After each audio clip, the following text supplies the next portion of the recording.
For where your treasure is, there your heart will be also. See, now is the acceptable time. See, now is the day of salvation. Bless the Lord, O my soul, and all that is within me. Bless his holy name.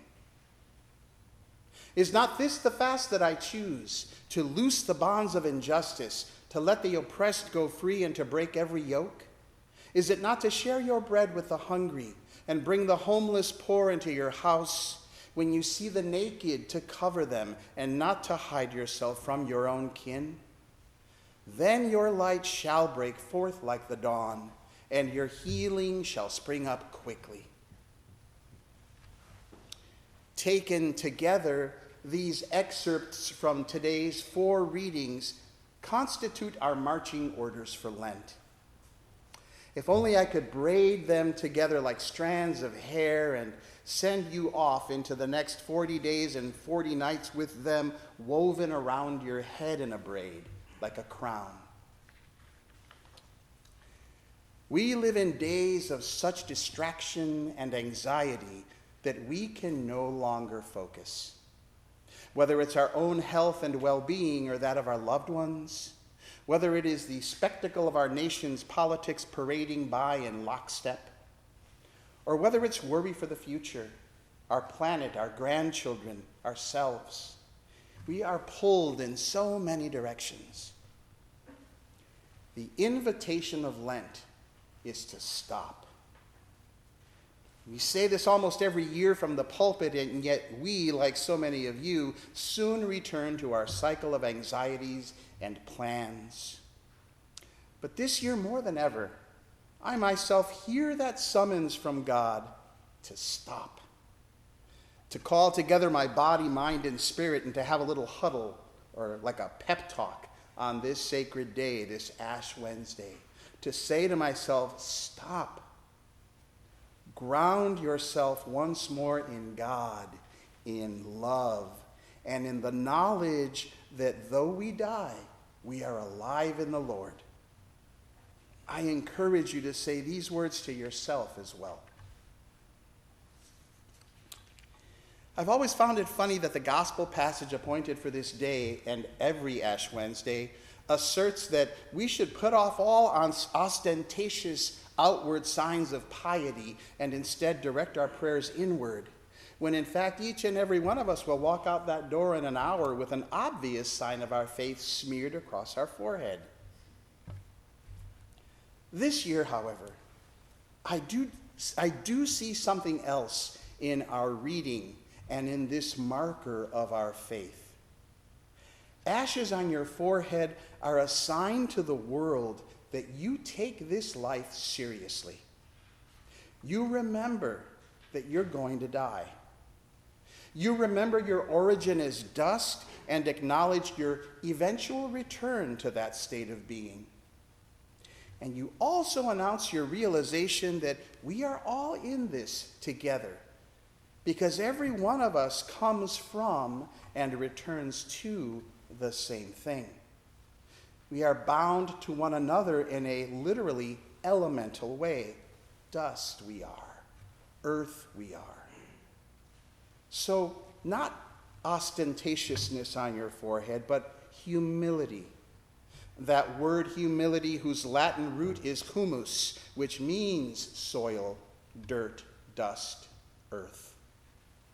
I am dust, and to dust I shall return. How then might I live between those two anthills of ash? Jesus in Matthew's gospel points us in the direction of a quiet piety. Do your deeds, he says, so secretly that one hand doesn't even know that the other is helping someone. In other words, make it not about you at all. And when you pray, do it behind closed doors, quietly, humbly, sincerely. Remove every distraction so that you can focus on what truly matters, your relationship with your God. Ground yourself in it. Let God's love emanate up through you and shower down upon you. Then, when you step forth from that room of prayer or from your house after fasting, glow with what you've just been through. Don't put on your, oh, I'm so hungry and sad face. Step forth strong. Prayer makes you strong. You are handsome. You are beautiful. Like you've just had the best spa treatment ever. Because you are beautiful. And you shine with it, especially after regrounding yourself in God's love. It's not about you, it's about what flows through you. For where your treasure is, there your heart will be also. Your wealth is God's love. And your love is God's money. And you are meant to spend it profligately in the world. Be wasteful in how you dole out God's love in your days. Be billionaires who give extravagantly to those who need that love most, rather than hoarding it and taking what little others have. Because that treasure that you have amassed in private behind closed doors in prayer is love that is meant to be shared humbly with others. The cross on your forehead is a sign of death. But it is also a reminder of how precious life is and how its value is only realized when it is shared with others. The wealth you carry is God's love for you. The love you give is God's money. So don't get so bogged down in the despair that this world doles out that you forget what a treasure life is, that you forget that the cross is also a symbol of life and of salvation. And on this Ash Wednesday, remember St. Paul's exhortation, see now is the acceptable time. See now is the day of salvation. Start your Lent with intention. Ground yourself in God. Hoard God's love so that you can share it. Spend this Lent in sincere time with Jesus so that you are strengthened in these coming 40 days and nights to do your small part, in the words of Isaiah, to loose the bonds of injustice, to let the oppressed go free, to share your bread with the hungry, to bring the homeless poor into your house, to cover the naked. Then your light shall break forth like the dawn, and your healing shall spring up quickly.